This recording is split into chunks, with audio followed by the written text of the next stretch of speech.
Hey you folks, how's it going?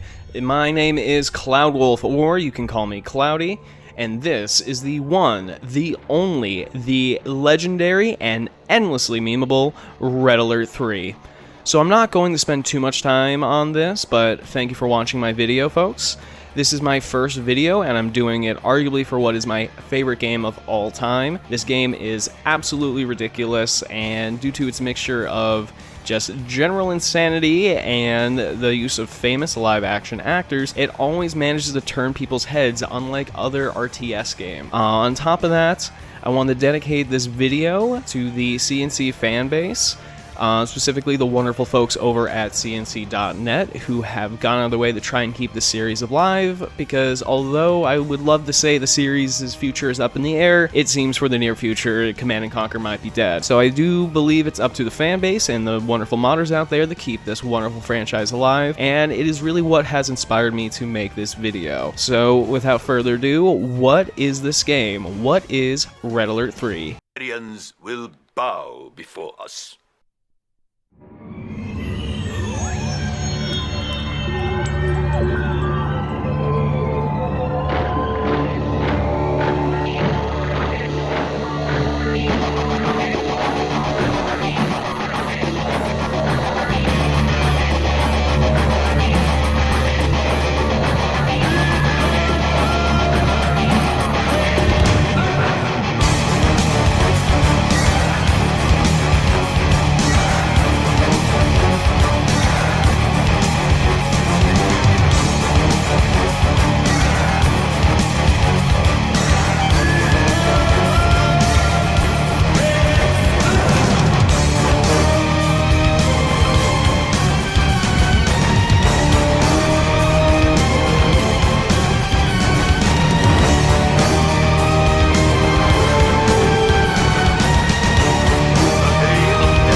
Command & Conquer Red Alert 3 was an RTS game released in 2008, developed by EA Los Angeles and published by EA. Well, any Command & Conquer fan can tell you, although EA shepherded our series for a little while, eventually the company took our sweet baby to a farm upstate, and we haven't heard from it since. A similar story if you are a Titanfall fan, or a Need for Speed fan, or a Medal of Honor fan.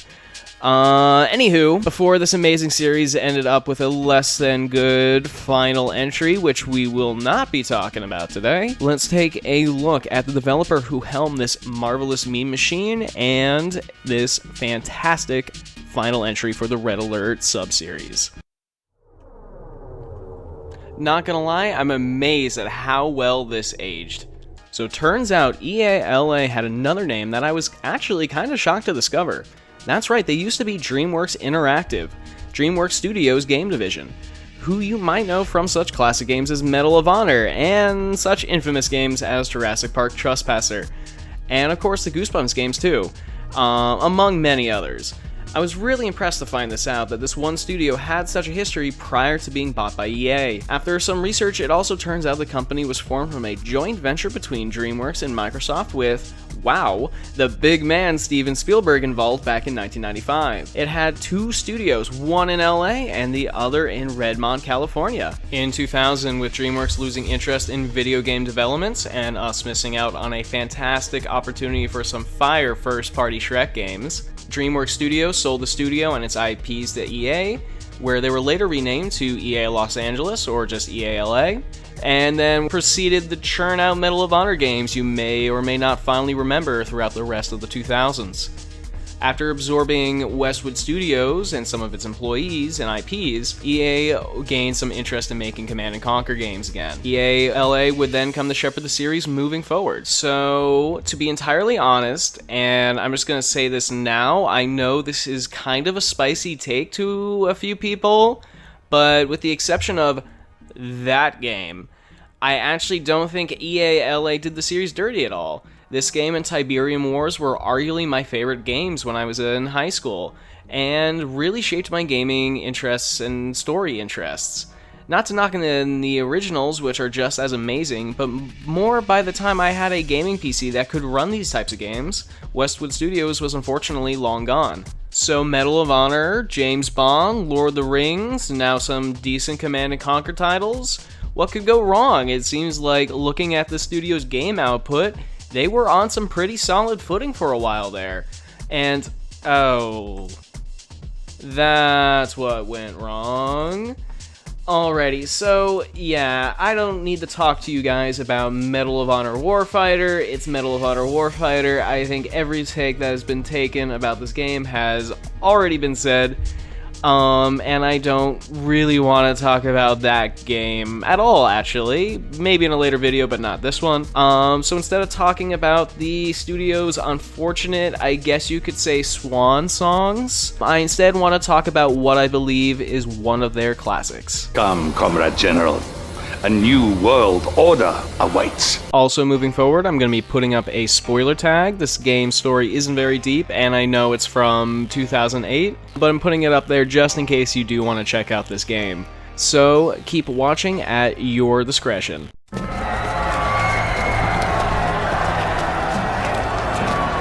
After getting their butts beaten by the Allies and betrayed by Traitor Yuri! and the disappearance of the previous premier, Cherdenko, played by our ever-fabulous, ever-devious Tim Curry. I love him. I see you shiver with anticipation.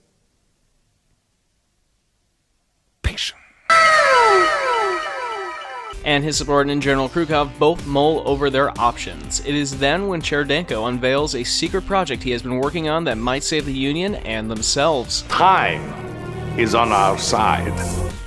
Fittingly enough, the Soviets have been working on their own Dr. Gregor Zelinsky, played by the talented Peter Stormare, who was in a ton of video games at the time for some reason.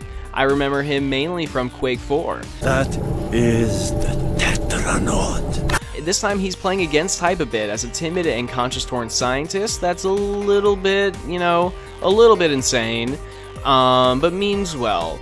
Also, I'm not sure if everyone has seen this, but if you've seen the documentary video at the end of the special disc for this game, where they interview all the actors in the game, Peter Stormare seems to be throwing major shade at the game and the game's writing, so I don't know, you tell me. I wish there would be more games in this category. And I think the video game evolves all the time, and I think people will demand more, and they will demand some more depth, not just superficial video games. And here you have one example. I'm happy to be part of it. Using the time machine, the trio go back in time and with a handshake erase Einstein from history by disrupting the space-time continuum. I don't care, I would still shake Tim Curry's hand even if this could happen. Going back into the future, things seem to be going much better for our Soviets, except, surprise, they find out in true Twilight Zone fashion why you don't mess with the timeline. A new enemy, the Empire of the Rising Sun, led by George Takei, Emperor Yushiro, has arisen as a third faction to rival the Soviets and allies. Now the Imperial soldiers are lining up on Soviet shores, and with no longer having a nuclear deterrent, it's up to you to save the USSR, or allies, or empire. but I'm going to start with the Soviet campaign. Who knows what nightmares we have created? We learned from our new comrade commander-in-chief that the Empire of the Rising Sun is now laying siege to the city of Leningrad, and Tim Curry has chosen me, yes me, the comrade commander, to take it back. Krukov thinks it's a suicide mission, but we'll show him.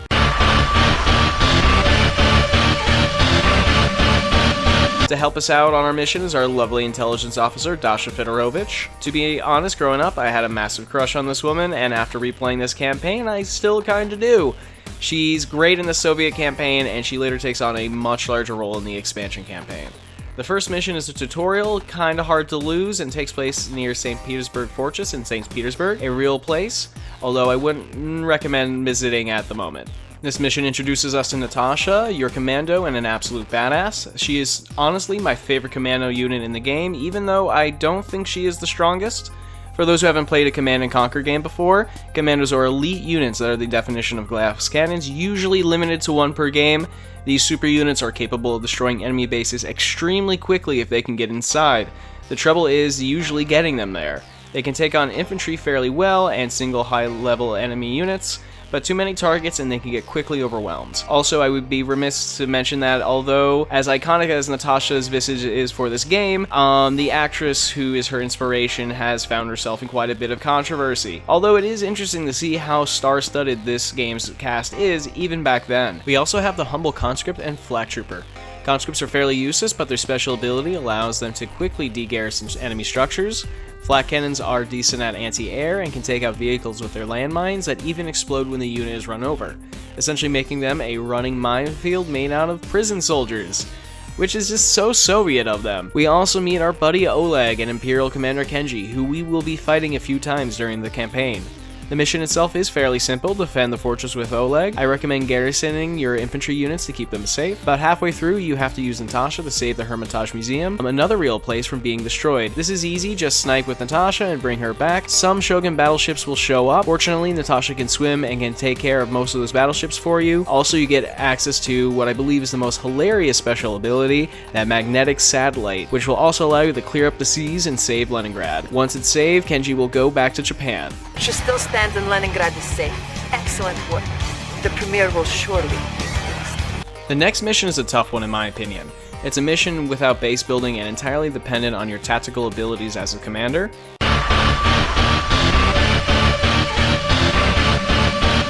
That's why I recommend the ever-useful Alt-A commands. Put your sickles in an aggressive stance and make sure they're good and trigger happy. Also make sure to keep them ahead of Natasha, otherwise she can be easily diced by some maul katanas. Free those good boy bears and use them to free the Tesla troopers. These fluffy good boys can maul enemies in melee and scream really loud to stun infantry, good as scouts. Wow, those are the Russian people? I mean, granted, you do think of bears on unicycles when you think of the Russian people, but they're all bears on unicycles? Bears on unicycles, everyone. I recommend going after one cage at a time and spreading your bears out. Use your yell of your bears to stun the enemy soldiers. This part can be a bit tricky, but with careful movement you can snake your way into the enemy base and gain access to my favorite ability, the Orbital Trash Cannon, or I guess just Orbital Drop if you want to be lame.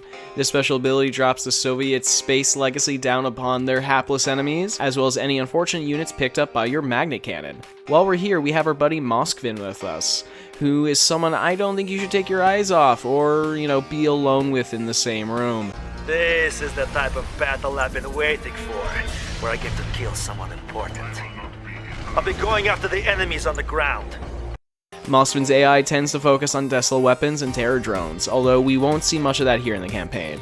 He is also played by Gene Farber, who has made a long career playing Soviet and Russian bad guys in movies including the MCU, shows like Law & Order, and games like COD. Sneaky Commander Shinjo Nagama pops out of the circus of treachery and tries to destroy your forces. He's easy. Destroy his MCV and the day is yours. Back in Moscow, Cherdenko and Krukov are going at it like an old married couple. But fortunately, I'm Mommy's favorite. We have to head to Vladivostok and liberate the Red Navy. To help us on this mission is the ever-lovely Jana, I'm not gonna pronounce that, who you may know from a bunch of stuff including Pirates of the Caribbean of all places.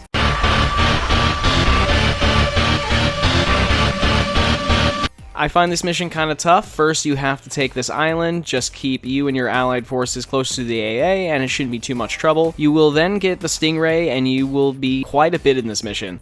The Stingray is the USSR Navy's primary attack craft. It's a bit weaker on the weaker side, but packs a punch and can even go on land, but with the cost of not being able to use its special ability and moving quite a bit slower.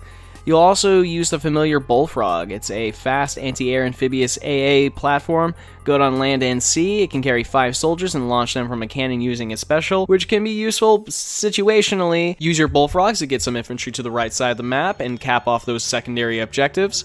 Also be careful, I sometimes forget your allies can die in these missions, so please pay some attention to them. After grinding your way through the Imperials, you'll make your way to a recently constructed Japanese temple. Here you'll find your enemy commanding officer, Prince Tatsu of the Empire of the Rising Sun.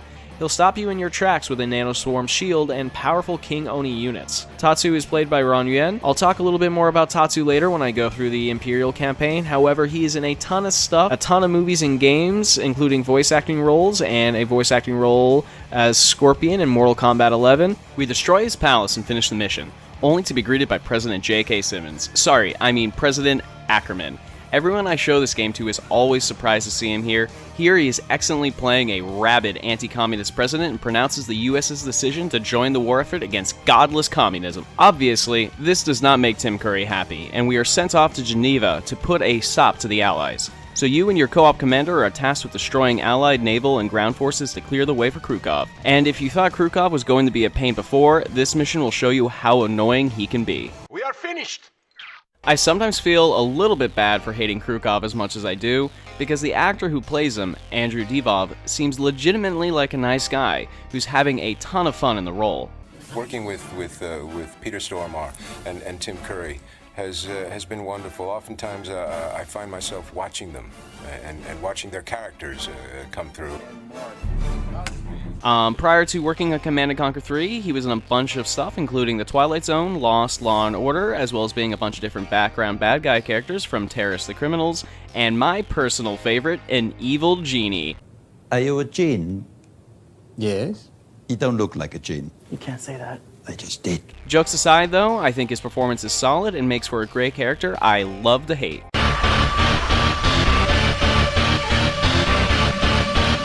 Once arriving in Geneva, you'll notice that your primary base is already on the water. For this reason, I highly recommend starting off the mission with a bunch of Akula subs, one of my favorite units. These sneaky boys are invulnerable while on the move and submerged and deal a ton of damage when you attack.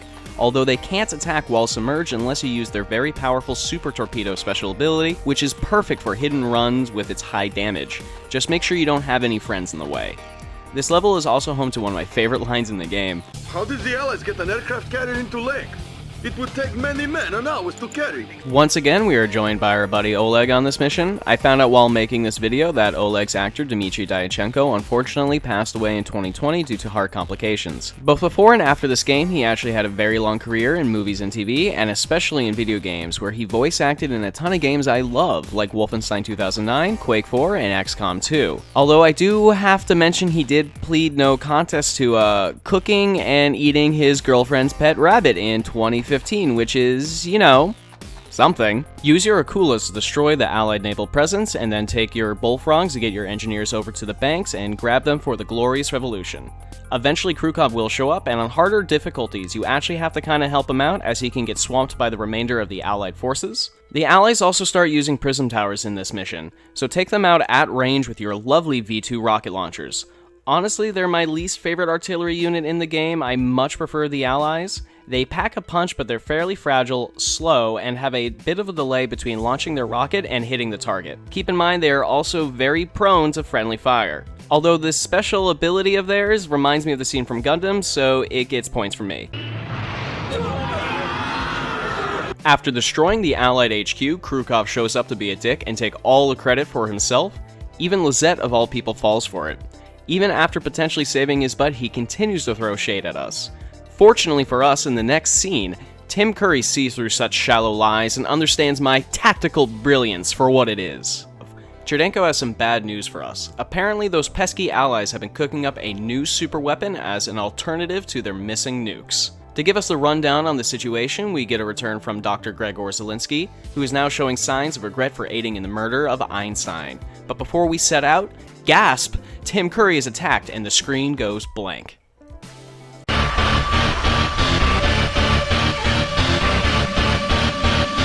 At the beginning of the next mission, we lose contact with the Kremlin, but still have to follow orders, and just hope Cherdenko is still alive. Mission 5 takes place in Mykonos, a place I really wish I was right now. Brr. The Allies are doing Manhattan Project 2 Electric Boogaloo here, and it's up to us to stop them, before they release more sci-fi nonsense into the world. Starting off, the Allies have deployed a tech inhibitor, a unique building to the campaign that keeps us from building our higher tier units. Fortunately, none of that matters because we just unlocked the best unit in the game, in my humble opinion. That's right, it's the Twin Blade. Isn't she beautiful, folks? These bad boys are quick, powerful, and extremely versatile. They are armed with machine guns and rocket pods. The MGs make quick work of infantry, but only do decent damage to everything else. But after a few moments of firing, the Twin Blades will unleash a rocket barrage, which does a ton of damage to vehicles and buildings. This weapon cannot be manually fired, but the Twin Blade will unleash its missiles if they're ready and targeting an enemy, making the Twin Blade an excellent hit-and-run weapon due to its high flight speed and being able to unleash a devastating attack and get out of dodge, which you will need to do because they are still squishy helicopters. Super useful if you need something dead really quick. On top of that, the Twin Blade has an extremely impressive, if not broken, ability to transport infantry and vehicles through the air, a standard 5 infantry slot for infantry, which is fun for commando shenanigans, but the impressiveness comes from the fact they can lift everything from a conscript to a freaking apocalypse tank, which leads to my favorite tactic of just dropping them directly into enemy bases. Use your new sexy Twin Blades to take out the Allied forward bases and that tech inhibitor. I noticed that the Allied air defenses is pretty spotty, so I recommend targeting infantry and vehicle production so your Twin Blades can attack the bases without being destroyed by AA. Once clearing out the first island chain, move on to crush the main enemy base. Do not do what I did initially and rush the facility with an engineer, since a new wave of enemies will spawn to greet you. You will need to have control of the mainland portion for that later part of the mission. With the tech inhibitor gone, you also gain access to the Soviet Union's Tier 3 naval unit, a Dreadnought! Similar to the V2s, I personally prefer the Allied and Imperial equivalents, but the Dreadnought, like the V2s, can do a lot of damage very quickly with its missiles that it fires in volleys of 2, and with its special activated, 3 at a time, meaning a well-placed strike can be devastating. They are also much more armored than the V2s, so they can take way more punishment in battle. This all comes, however, at the cost of being expensive and slow, and once again, like the V2s, their rockets also have a noticeable travel time between firing and hitting their target. Still, very useful though, and for this mission, use their range to hit the Allies beyond the range of their prism towers. Then move on to destroy the rest of their HQ with your Twin Blades. Once you're done destroying the Allied bases, move on to capture the research facility. Once you do so, Giles will call and the map will expand. You will now have to defend the research facility, and you have about a minute to prepare your defenses. I also highly recommend building a base expander and using a Twin Blade to bring it over so I can have defense turret and unit production right next to the facility. All you need to do now is just hold out while the Allies swarm you, but if you have a good defense setup and an army ready to go, it should be fairly easy, if not fun, to have a little tower defense for a bit. But remember what I said about the Allied production facilities on this mission? The same goes for the cavalry too. Loop your Twin Blades around the side past the Patriot launchers and wreck house. If you get all the vehicle and air facilities, the best you can do is send small squads of infantry, mop them up, or just hold out. Either way, you've won and gained a new terrifying technology for the people of the USSR. And not only that, Tim Curry is still alive! Yay! Praise our supreme and glorious leader! Despite receiving some minor head trauma from a Heinz. My grandfather was a Cossack, and we Cossacks are not so easy to kill. Dasha calls to congratulate the Premier for surviving and informs us that the last of the Allies are retreating to their airbase in Iceland. So I hope you like Rogue One, because that's where we're going. This mission is also one of my faves for a very petty reason that you will soon see.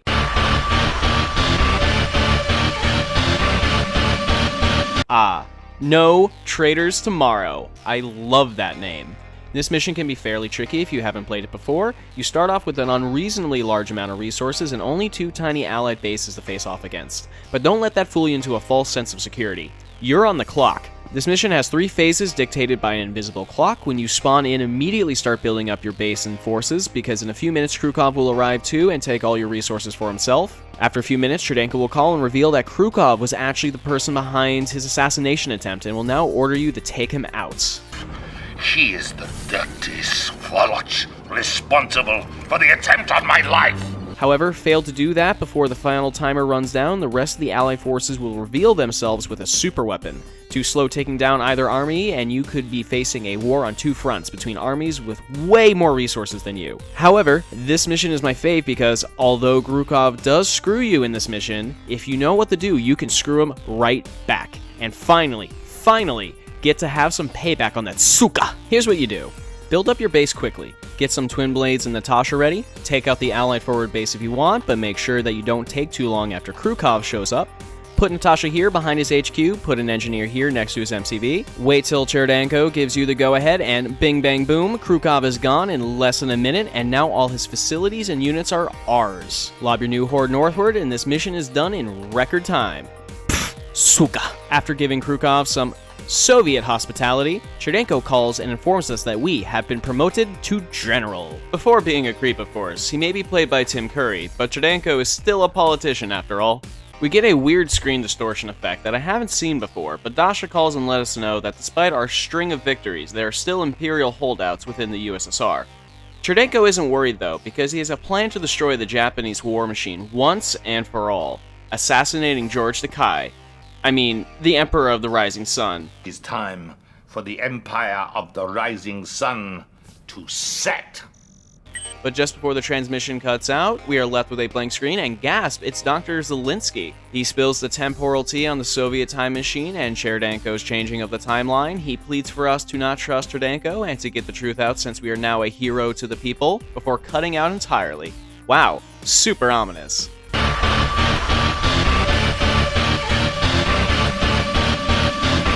Not going to lie, I absolutely adore this next mission's introduction.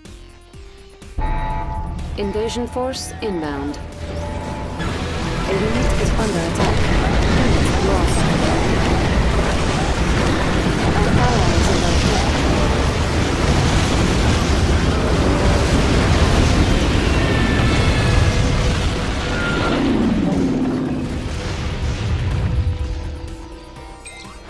I know that's not much of an invasion force, but try to find the Emperor. I'll see if I can get you some reinforcements. That side-eye is incredible. While we're speaking of Dasha, I think now is a good time to mention that I believe that she is a fantastic RTS co-commander, and especially a Command & Conquer informant. In fact, all the women who play the EVA informants in this game do a fantastic job, and I love their performances. How would you like to join me? Come on, Commander. Dasha herself is played by Bosnian actress Ivana Milicevic, I believe is how you pronounce that, who is in a bunch of stuff, and I mean a bunch of stuff, from Seinfeld to Castlevania even. She's honestly awesome in this game, and especially in the expansion pack, and for the most part, she's pretty great in all the media I've seen her in so far. After that whole debacle, we end up with just a humble conscript and Friend Bear. You know you are awfully moody for Bear. This section is scripted and fairly easy. Just move quickly to the left, then down, then right, set off the diversion, and then move up to finish off George Takei. But gasp! It was an android all along. Keep in mind that the Empire has access to body double androids. It will be important later. Despite now failing twice to take out the Emperor, third time's the charm, right? Our air assault and assassination distracted the Japanese long enough for us to slip in some MCVs. This mission can be a slog, so get ready. Not necessary, but I sometimes like to engineer rush this forward base with the Bullfrog Cannon special ability, but definitely quick save before trying to do this since it is far from a reliable strategy. I also like to move my MCV around, a strategy all factions can use, but I prefer the Soviets due to their second build queue. Seriously, I love this thing. In fact, build one at the start of this map and immediately get an army going to hold off the Empire's attacks. Keep your armored units close to the repair field to keep your early Tier 3 Apocalypse tanks safe and level them up.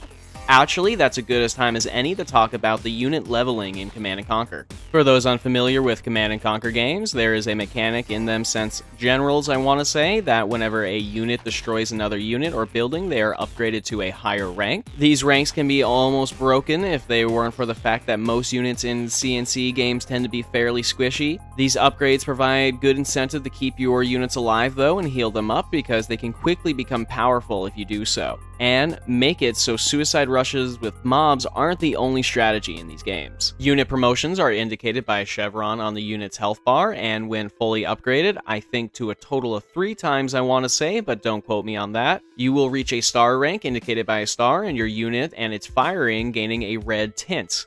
These promotions don't just greatly increase damage and firing rate, but can also allow certain units to heal themselves over time, and late game fully promoted units can almost be super weapons in their own right. Looking at you, Shogun Battleship.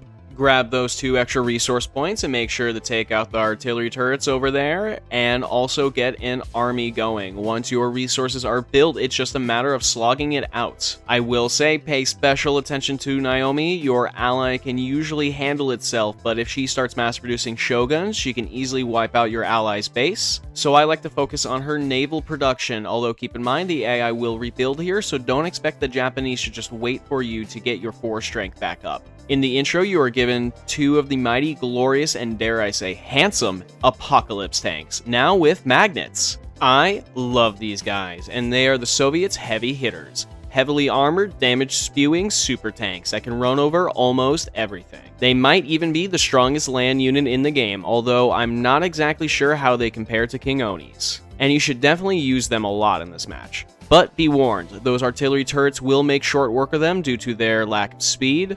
Unlike in past game, these guys also no longer have an anti-air option, as their rockets have been replaced with a magnet beam cannon that slowly drags enemy units underneath their behemoth treads. Mostly used for pulling fleeing units, and can even drag naval units ashore if you're close enough. The magnet beam will become very useful later on, you'll see. Slog through the 3 Japanese generals. Once again, I love using the Twin Blades armor-carrying ability to move my Apocalypse tanks around, destroy their HQs one by one, and then their production facilities, and then the path to the Emperor is now clear. We also have to get 2 more secondary objectives that, in my opinion, are a bit of a must. The Emperor's main palace is surrounded by turrets, so one of these objectives involves taking out their power supply. The other is rescuing our courageous conscript and friend bear. I like to save these guys and keep them alive personally for their heroic acts of patriotism. Just make sure when you bring these heroes back home, you don't fly them over AA. Your last objective is to take out the Emperor of the Rising Sun, which is hard to do, not just because of his defenses, but because it's George Takei, and that's emotionally hard to do. He also has a Char Gundam in his basement equipped with anti-air that will ruin your day if you let him escape. You have insulted me in my own garden. Now you will have to deal with me personally. Fortunately, our Apocalypse tanks are equipped with big fuck-off magnets that can hold him in place. Commit some regicide and the mission is yours. I'll miss you, George Takei. Tatsu calls us, but it doesn't really matter anymore because the Empire is now out of this fight. With 1 mortal enemy down, let's finish what we started and take out the Allies. Our glorious and wise Supreme Leader Tim Curry welcomes us back while admiring our handiwork and tells us that the Japanese have been absorbed into the USSR. He seems a little less than enthused about Japanese culture, but is very impressed by their technology. Also, is it just me, or has Cherdenko been acting a bit strange since his assassination attempt? Maybe it's just me. I should also not harbor such unpatriotic thoughts, comrade. Let's ask Comrade Stomer. Dr. Zelensky? Dr. Zelensky? Huh. Where'd he go? Nothing fishy here. Cherdenko tells us that he is going to set up a trap for the Allies at Easter Island, where we will crush them by pretending we want to sign an armistice. But unfortunately, in this situation, we are going to be the bait. And you, my friend, are the bait.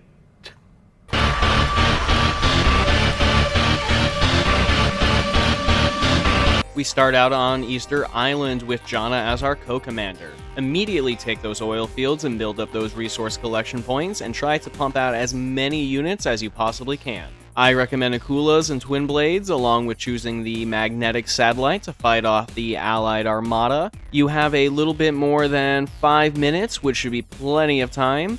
The Allies, however, correctly anticipated our double cross and have started a base on the left side of the map, but they were wrong to think that it would be enough to stand in the way of Soviet might. Try and take this base out early and grab those resource points. I recommend Twin Blades. Cherdenko calls to congratulate us on crushing the Allies once and for all, but oh my goodness, the trap wasn't just for the Allies. Cherdenko knows that we're aware of the time machine now, and that we are extremely popular with the Soviet public and military. We know too much. Cherdenko reveals his supervillain volcano fortress, Gulls, and the infantryman cannons hidden inside the eastern island Moa heads. Huh, so that's what's underneath them. Get your villain cliche bingo cards, because that's not all. He starts deploying campaign-only Tesla tanks, which are fast and hit hard, but unfortunately can't be built by your forces normally. They look like hammer tank chassis with a Stingray turret, but do way more damage. I'm not entirely sure, but be warned, these guys pack quite a punch. And last but certainly not least, in the top right corner of the map, the Premier has built the USSR's new superweapon and nuke replacement, the Vacuum Imploder. Built with the same technology we stole from the Allies' Dyson research facility back in Greece, it is now being used against us and will target our base in 7 minutes. All Cherdenko needs now is a penis rocket, and he's got the Dr. Evil shtick down. Oh wait. I'm escaping. One place that hasn't been corrupted by capitalism. Space! As in any good CNC game, I recommend rushing the super weapon. This mission can be kind of a slog, so I recommend Twin Blades, Apocalypse tanks, MiGs, and artillery to take out the base and Easter Island heads to stop enemy reinforcements from arriving. Kirovs are also useful here for getting to those hard-to-reach places. Oh my god, how have I not talked about the Kirovs yet? Easily one of the most memed and recognizable units in the Command & Conquer series. Maybe RTS units ever, since its appearance in Red Alert 2. Maybe not as iconic here as it was in 2, but I do like the design of these guys in 3D, as well as their potty humor. Drop another load. Oh yeah. Ah, that's nice. Do you smell that? That's right. These slow flying airships have a ton of health and armor. They fly naturally, so they can overcome any obstacle and avoid a lot of enemy fire, but their slow speed makes them exceptionally vulnerable. So they either need support or some sneaky flight plans, as they're not great at taking enemies out that are shooting at them. But getting one into an enemy base, they can just be as bad as, if not worse, than putting commando in there, since their high damage bombs will wreck enemy structures. Take out that treacherous Cherdenko and get the ultimate prize. That's right, Commander, you alone now stand at the top of the USSR. But it's yet time to enjoy the spoils, since you have one last Allied leader to take out. The President of the United States of America. Actually, you know what? Considering where I'm recording this, maybe I should rephrase that.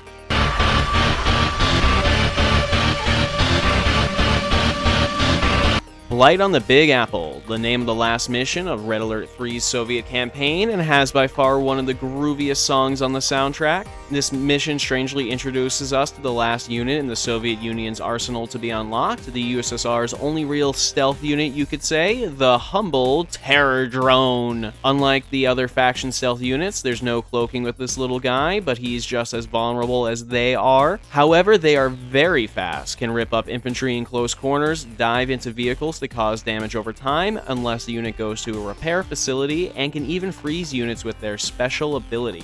There's even a commander ability that allows them to occasionally jump out of your destroyed vehicles. Go around the main base, taking out their resource facilities, avoid enemy units and base defenses. After taking out the fort's resource collectors, you get delivered Kirovs, Twin Blades, and now under your control, the devastating Tesla tanks. Take out the fort, try to stay together so you can hold on to as many of these units as possible. After taking out the fort, Dasha calls back and we're treated to a cutscene of Tanya taking out of some of our Soviet battleships. She gives us our final orders, and it's just as ridiculous as you could imagine, considering the wild ride we've been on so far. In order to conquer the United States of America, we must destroy the Statue of Liberty. This mission can be quite a bit trickier than it initially seems. The Allies will constantly send airdrops into your base, then we'll start sending infantry-loaded APCs. These will keep on coming, and eventually they will start sending aircraft carriers and chronosphering mechanized vehicles in. I recommend building up defenses and getting those Tesla tanks near your base ASAP. Then use your twin blades to deploy some base expanders to the original fort to take the resources on the mainland and capture the banks as well. Be careful though, the allies will target these with land and air forces, so remember to defend them too. And if you want to be cheeky, all the allied supply points are located behind the Statue of Liberty, so a strike back there can really decapacitate them. Just remember, the island is swarming with allied units, so you're going to need a lot of firepower to break through. Battleships are useful here for taking out those enemies from afar. Just remember to take out Tanya before you line them up. While all of this is going on, President Simmons is getting increasingly pissed off at me for breaking all his fancy stuff. I don't understand how you've gotten so far. You must have a mole on the inside. We haven't seen a lot of him in this campaign, but don't you worry, we'll see much more of him in the Allied campaign. If you are able to secure and hold on to the island's resources, this mission should be a cakewalk from here on out as long as you keep your base well defended. Build up a massive force and take down the ultimate symbol of capitalist arrogance and indulge in the Red Alert series' compulsion to destroy as many famous landmarks as possible in each new campaign. Destroy the Statue of Liberty, and we've done it, comrades. New York is conquered, a statue of Lenin is put in place of the now destroyed Statue of Liberty, and now all of America can enjoy the fruits of Soviet prosperity. Lattes and borscht for all! Hooray! Dasha greets us back in Moscow with a congratulatory shot of vodka. And with that, backstabbing Sherdanko out of the way, we know what's coming. With a toast, she ushers us onto the stage, where we are greeted by the people as the new supreme leader of the USSR.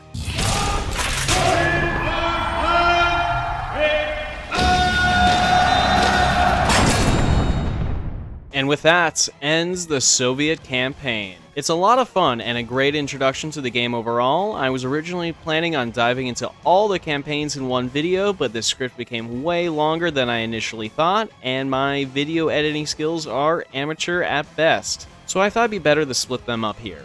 Once again, guys, I cannot express to you how happy I am that you decided to watch my video all the way through. Once again, this is my first video, and it's on what is my favorite game of all time. And I do plan on finishing the rest of the series in the future, going through the Allied and Imperial campaigns, and of course, maybe even potentially diving into the earlier CNC titles, such as Command & Conquer 3, and especially CNC.net I want to make a video on, which has 1, 2, and I want to say the first Red Alert series freely available to play. I'm just getting my start off as a YouTuber as well, so let me know what you thought of this video in the comments. Feel free to subscribe if you want to see more, and like if you thought the video was worth liking. And until next time, stay wonderful.